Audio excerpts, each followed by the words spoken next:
Hello everyone, আসসালামু আলাইকুম। আশা করি সবাই ভালো আছেন এবং সুস্থ আছেন। প্রোকোডার টেকের পক্ষ থেকে আমি আছি মাহবুবা। আমি আজকে আপনাদের ওয়ার্ডপ্রেসের ড্যাশবোর্ড সম্পর্কে বিস্তারিতভাবে আপনাদেরকে জানাবো।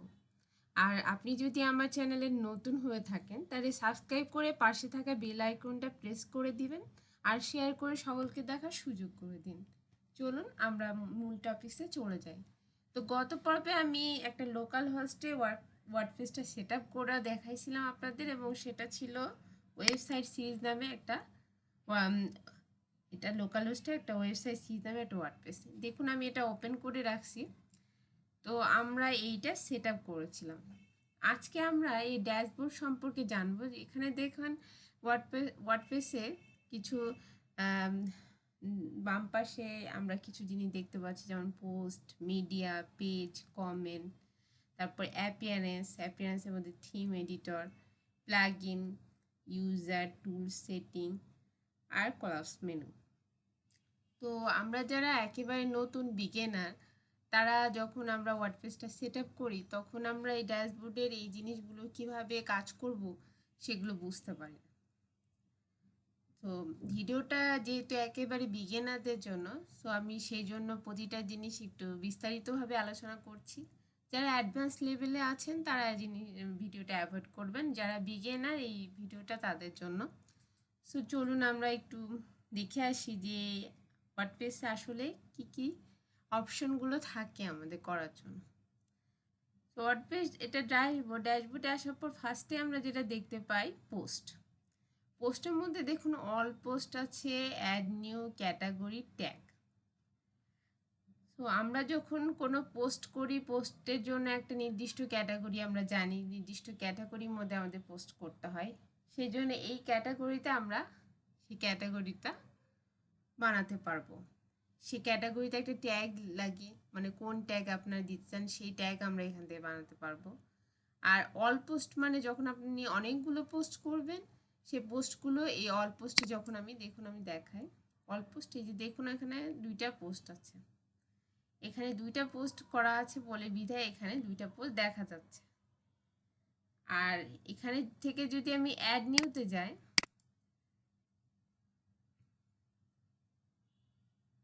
দেখুন অ্যাড নিউতে গেলে আমাকে নতুন করে একটা পোস্ট ক্রিয়েট করতে দিবে। তো আমরা কম বেশি পোস্ট করা সবাই জানি। পোস্টে এখানে টাইটেল দিতে হবে, এখানে বিস্তারিত যে ডেসক্রিপশন সেটা দিতে হবে, দিয়ে আমরা যদি এখানে পাবলিশ করি তাহলে পোস্টটা পাবলিশড হয়ে যাবে। এইটা হলো গুটেনবার্গ এডিটর। সো আমরা যদি এই এডিটরটা না চাই তাহলে আমাদেরকে ক্লাসিক এডিটরটা ইনস্টল করে নিতে হবে। সো এইটা হলো পোস্ট। দেখুন আগের যদি পোস্ট আমি কিছু ভিউ করে দেখাই, এই দেখুন নিউ পোস্ট লেখে একটা পোস্ট করা আছে, সিম্পল একটা। এখানে দেখুন একটা কমেন্ট করা আছে এগুলো। তারপরে হ্যালো ওয়ার্ল্ড বললে যে পোস্টটা, এটা যদি আমি একটু ভিউ করি, এটা ডিফল্টভাবে থাকে। দেখুন এটাও তাই, এটাও ডিফল্টভাবে এইভাবেই থাকে। তো আমরা পোস্ট করতে পারবো তাহলে এইভাবে। তো এখান থেকে আমি লিভ নিলাম। তো এখান থেকে আমরা এভাবে দেখুন এখানে ক্যাটাগরি আছে, যদি আমরা ক্যাটাগরি ওখানে মেক করি তাহলে এখানে সব ক্যাটাগরিগুলো চলে আসবে। ডেট আমরা দিতে পারি, দেখুন ডেট দেওয়ার অপশন আছে, এখানে অথর, ক্যাটাগরি, এখানে ট্যাগ, এগুলো সব চলে আসবে যখন আমরা এখান থেকে ক্রিয়েট করব। তো তাহলে আমরা বুঝলাম যে পোস্ট আমরা কোথা থেকে করতে পারবো। পোস্ট তাহলে আমরা এই পোস্ট থেকে করতে পারবো, পোস্ট থেকে অ্যাড নিউ থেকে আমরা পোস্টটা করতে পারবো। তো চলুন আমরা নেক্সট অফিসে যাই। নেক্সটে আসছে ড্যাশবোর্ডের বলতে গেলে নেক্সট আছে মিডিয়া। এখন আমরা মিডিয়াতে যদি ঢুকি, মিডিয়া বলতে আমরা কি বুঝি? মিডিয়া বলতে বুঝি আমরা বিভিন্ন ধরনের ইমেজ, ভিডিও, এগুলোই আমরা মিডিয়া বলি। এখানে যদি আমি কোনো অ্যাড নিউতে যেয়ে ধরুন আমি একটা ইয়ে করে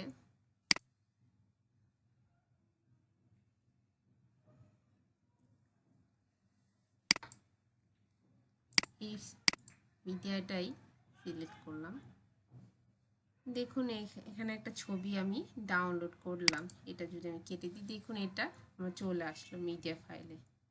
এখানে যদি আমি অ্যাড নিউতে আরও বেশি ইমেজ এখানে আপলোড দিই, তাহলে এখানে সব ইমেজগুলো এই মিডিয়া লাইব্রেরির ভেতরে জমা হয়ে থাকবে। তাহলে আমরা বুঝলাম যে মিডিয়া লাইব্রেরিটা কি। মিডিয়া লাইব্রেরি হচ্ছে সেই জিনিস যেখানে ইমেজগুলো আমরা এখানে স্টোর করে রাখতে পারি। তো মিডিয়া লাইব্রেরি গেল। তারপরে আসি আমরা মানে মোস্ট গুরুত্বপূর্ণ যে জিনিসটা, পেজের মধ্যে অল পেজ আর অ্যাড নিউ। অল পেজ হলো যে যখন আমরা সবগুলো পেজ ক্রিয়েট করে ফেলবো তখন অল পেজে আমরা সেগুলো দেখতে পারবো। চলুন একটা পেজ আমরা ক্রিয়েট করে দেখি। পেজ থেকে আমরা অ্যাড নিউতে যেতে হবে পেজ ক্রিয়েট করার জন্য। যদি আমি এটা হোম পেজ ক্রিয়েট করতে যাই, এখানে হোম পেজ দিয়ে আমি এখানে পাবলিশ করে দেব। যদি পেজটা ভিউ করি, দেখুন হোম পেজ নামে আমার একটা পেজ ক্রিয়েট হয়েছে। এখানে আমার কোনো কিছু নাই, সেজন্য আমার এরকম দেখাচ্ছে পেজটা। তো এইভাবে আমরা পেজ ক্রিয়েট করতে পারবো যত খুশি তত। এখানে আমরা একটা পেজ ক্রিয়েট করছি, আমরা চাইলে 4টা 5টা যতগুলো খুশি। একটা ওয়েবসাইটে আমরা অনেক সময় দেখেছি হোম, অ্যাবাউট আস, তারপরে কন্টাক্ট আস, অনেকগুলো ওয়েবসাইটে অনেকগুলো জিনিস থাকে। তো তার জন্য কিন্তু আলাদা আলাদা পেজ আমরা ক্রিয়েট করে থাকি।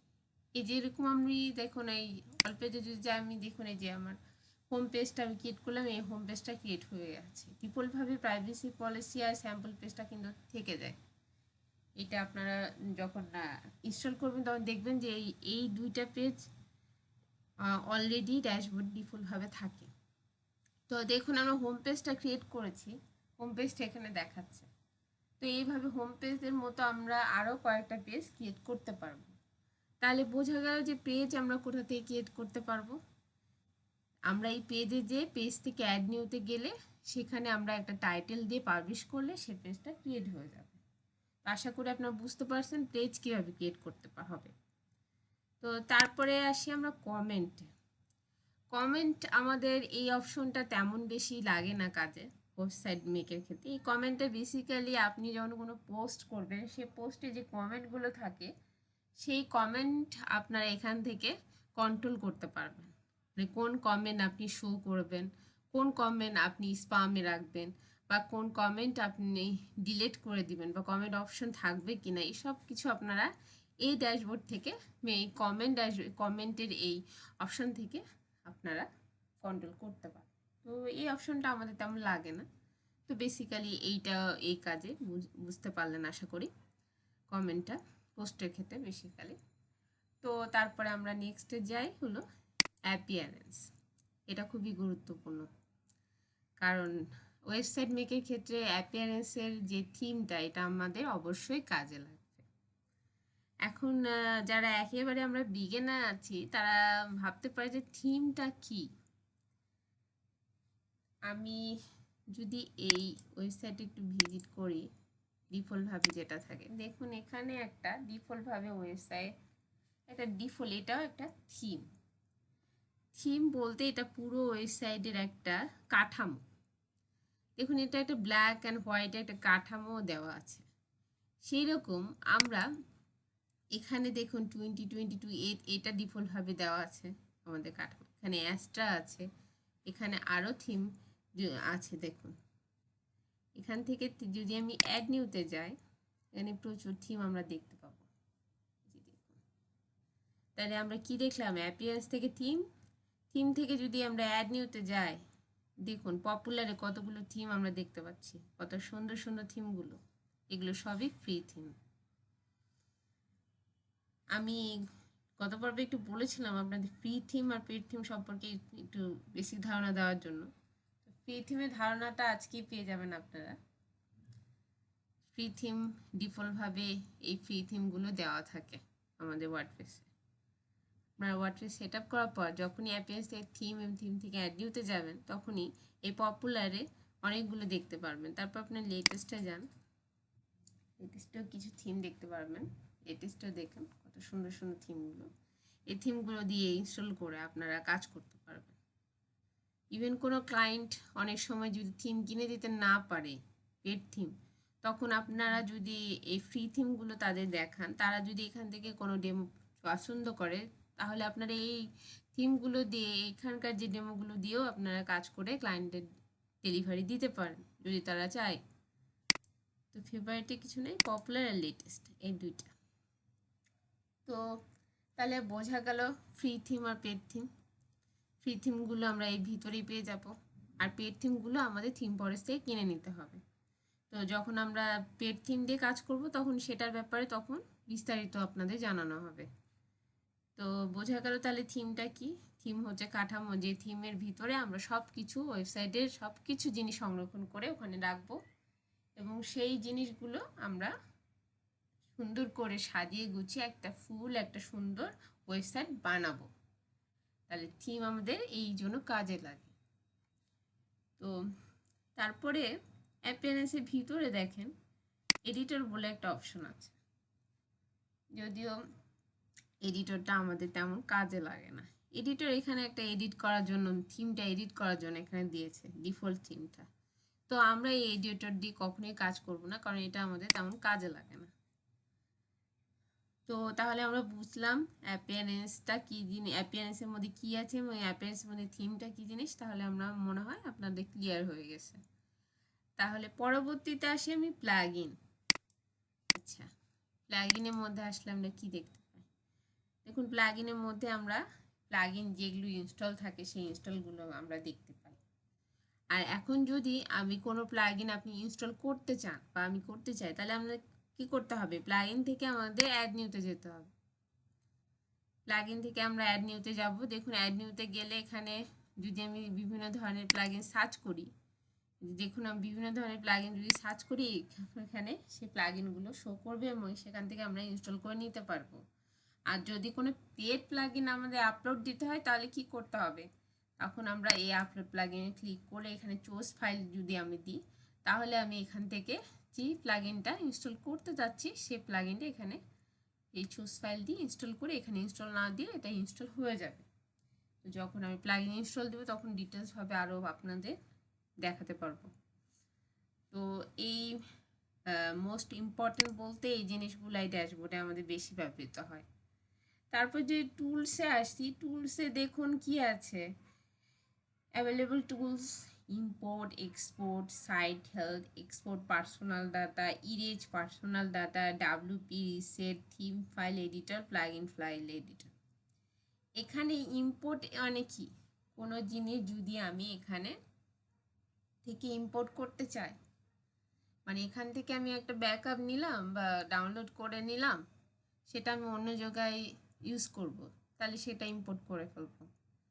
আর এক্সপোর্ট বলতে কি? এক্সপোর্টে এখানে আমি কোনো জিনিস আবার ব্যাক করতে চাই বা কোনো জিনিস এই আমার ওয়েবসাইটের ভিতর কোনো ইমেজ বা ডাটা আমি রাখতে চাই, আবার এখানে ডাউনলোড করতে চাই, তাহলে সেখানে এক্সপোর্ট আমি করতে পারি।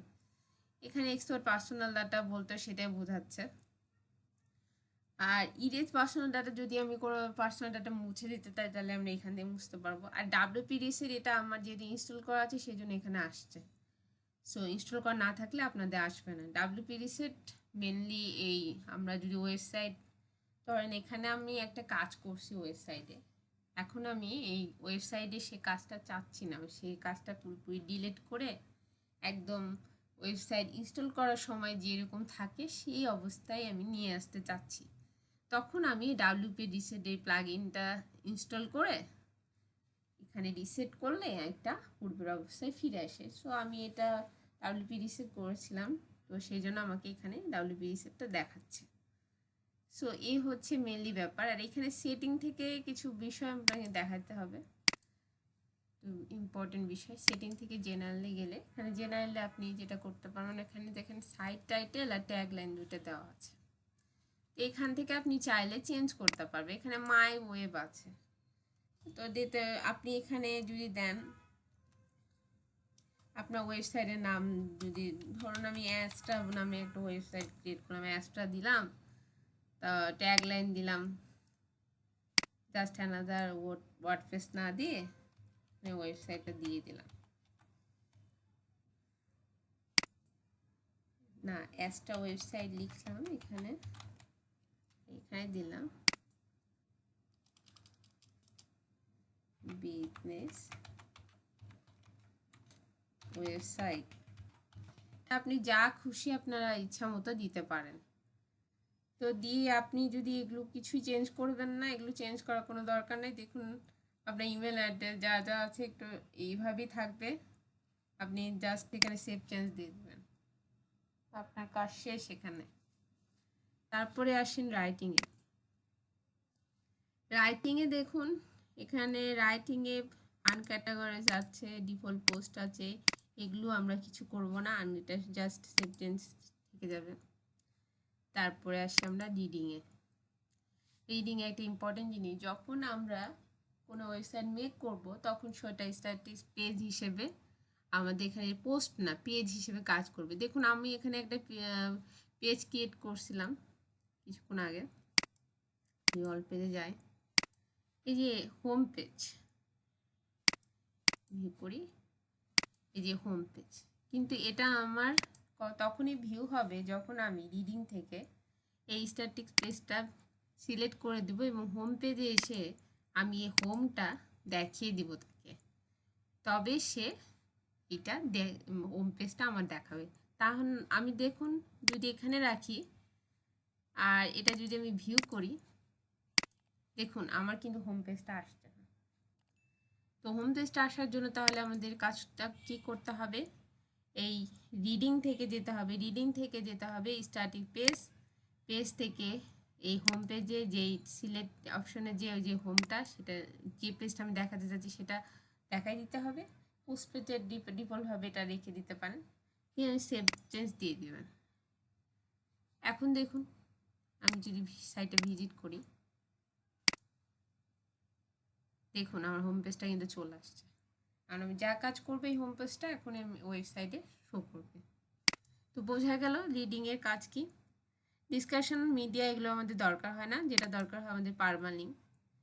তো আমরা যদি পারমালিঙ্কে যাই, পারমালিঙ্কে দেখুন ডিফল্টভাবে ডি অ্যান্ড নেম বলে একটা সিলেক্ট করা থাকে। তো এটা অবশ্যই আমাদের এই পোস্ট নেম করে দিতে হবে। পোস্ট নেম যদি করে দিই, দেখুন এখানে পোস্ট নেমটা আমার শো করছে কিন্তু লোকাল হোস্ট ওয়েবসাইট সিরিজ।